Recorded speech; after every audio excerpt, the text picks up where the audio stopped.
Hi everyone, I'm going to be doing 3 readings tonight, and this is a spiritual reading for the equinox, and what I'm going to do is divide this into 3 different readings. I'm going to start with the novices on spiritual growth, those people who have just begun to see that there's more to life than the physical, and have had their interest beginning on the spiritual journey. So the first one is going to be for the novices. The second reading I'm going to do on a different video is for those who are really spiritual curious now and are developing this into a real thirst for knowledge on their spiritual path. And the third section is going to be for the spiritual warriors who've already found their path and are securely on it.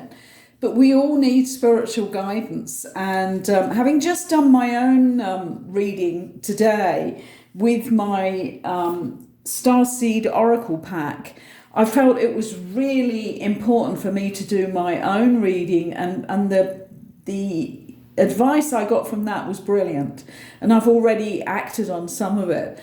So I'm really into now doing the spiritual readings for, as I said, the 3 groups I mentioned. So we're going to begin with the novices, the people who've just had their interest beginning in their spiritual journey. So I'm just going to shuffle these cards, and we're going to do this with a 3-card lay, because you can get all you need to know from the 3 cards in this way. So this is for our novices. Just putting my attention on that now.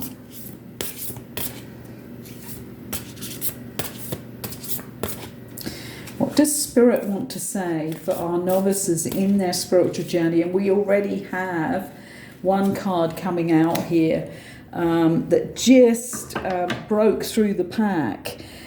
And this is interesting. This is all paths lead to home.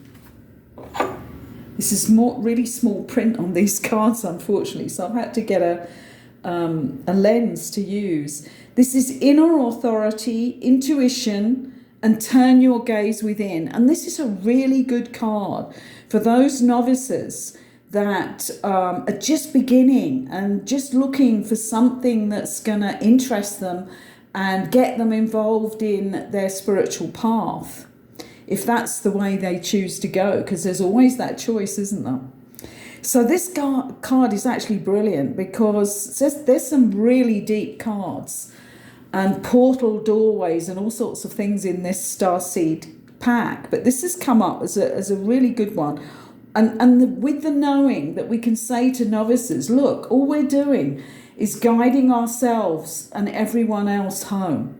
And we're all on that same path. Goodness, that still sends shivers down my spine. I can feel that shiver going from top to bottom of my spine as I say those words again.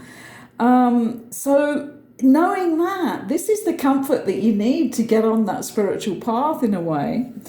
And inner authority, intuition, turn your gaze within. That's the first step, isn't it? We all know that, the people who've already begun this journey, we know that we had to start looking inside ourselves for confirmation of where we should be, what we should be doing. And we had to be using our intuition. That was another one of those first guidelines, was to start listening to your intuition, listening to that inner voice, and start to look within. I'm going to now have a deeper look at this in the little book here to see if there's anything else there. Let's see if we can find this quickly. Right, all paths lead home. And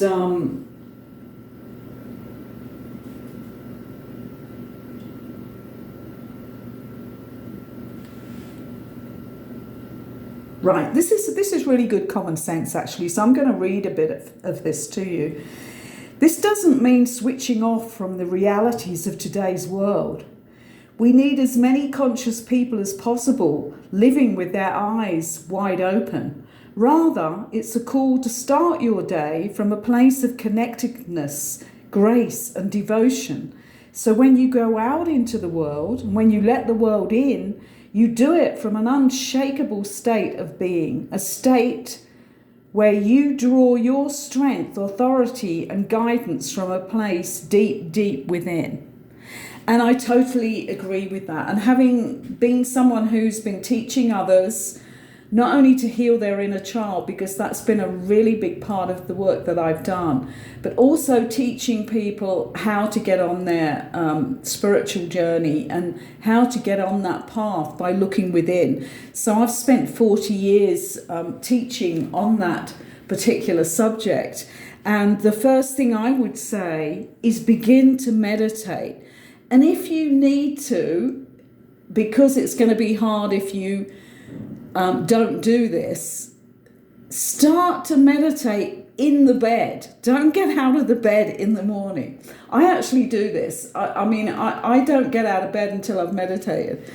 It's kind of like, a discipline, which means it becomes like, well, when I do get out of bed, there's certain things I do, put certain clothes on, go and do certain things in the kitchen, pull back the curtains. They're all daily routine, aren't they? Well, to me, meditation is part of that routine, and it's so important. It's not as pulling the curtains back and preparing myself breakfast and some water with lemon juice. That's not as important as meditation, and I know that through having been a meditator of 40 years. So I can assure you that it's going to be one of the most important things you ever do and you ever begin doing. And I would suggest to you that you start with something simple, like putting your attention on your breath for 10 minutes.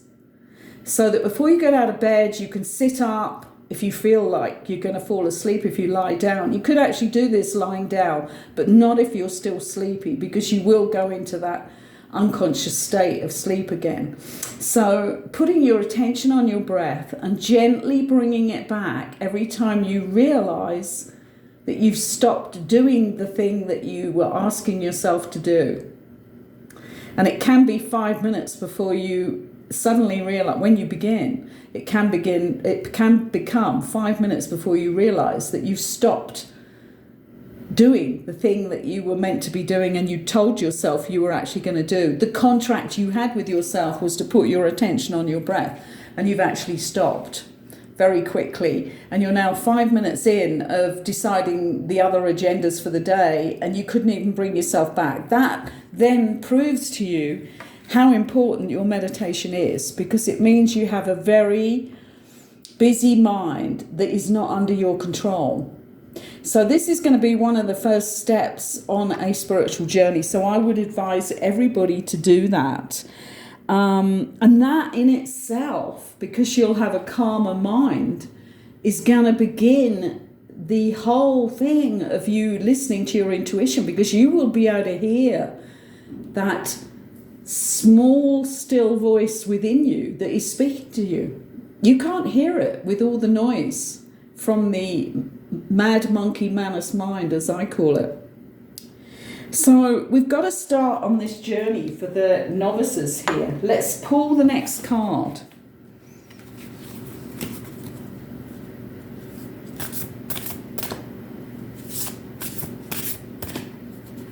Be patient with yourself with that meditation, because it's not easy in the beginning when you're used to thinking that voice in the head is you. And you will, if you begin this discipline every day, 10 minutes in the morning. And then I would start after the first couple of weeks to proceed to doing 10 minutes in the early evening as well. So begin with the first 10 minutes. But you will find that the improvement is huge after just a few weeks on how you can hold your attention on your breath without going off onto other agendas. Let's see what we have as the second card here. Just thinking out. No, all the cards are upside down. Okay. This is forge, don't follow. What a brilliant thing to say to people who are just beginning their spiritual path, because this is where we go off and start walking to our own drumbeat, isn't it? This is forging our own path. We're no longer following the mainstream. When we begin our spiritual journey, I love that. And there she is. Don't know whether I can show you this card. She's standing there in the moonlight, I think, and she's on the side of this huge landscape, and she's looking to see where she's choosing to go. There's no crowds there for her to follow.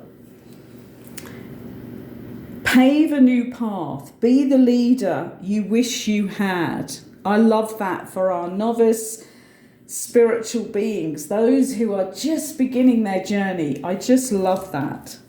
I'm going to now shuffle and pull the next card, and then we'll look these up in the book as well here. Guidance for our novice spiritual beings.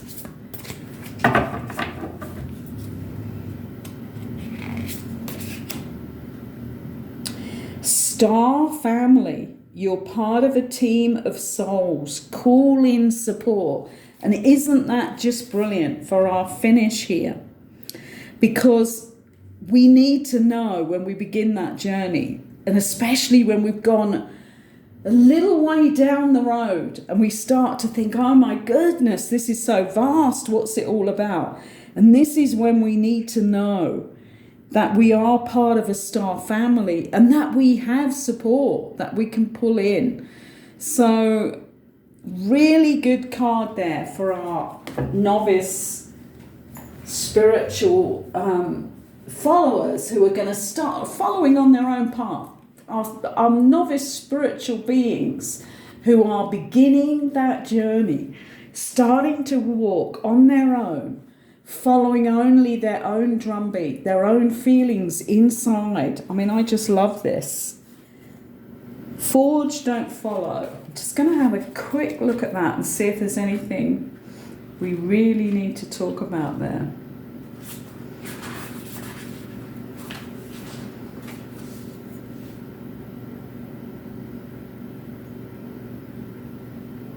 And this is a really wonderful statement for you.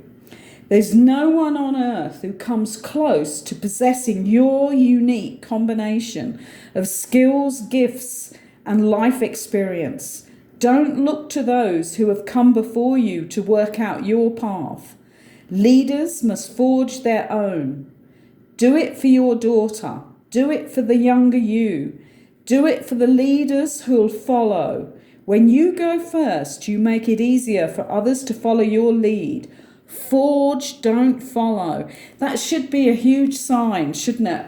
Just across the wall from the bed, so that when you get up in the morning, you see that. If you're beginning your spiritual journey, have that sign up. Forge, don't follow. I love that. I'm just going to have a look at this Star Family card, which I love, and the fact that we're saying to you, listen, there's all the support you need. You just have to call upon it. Star family, your star family. Start to connect. Start to call in your star family.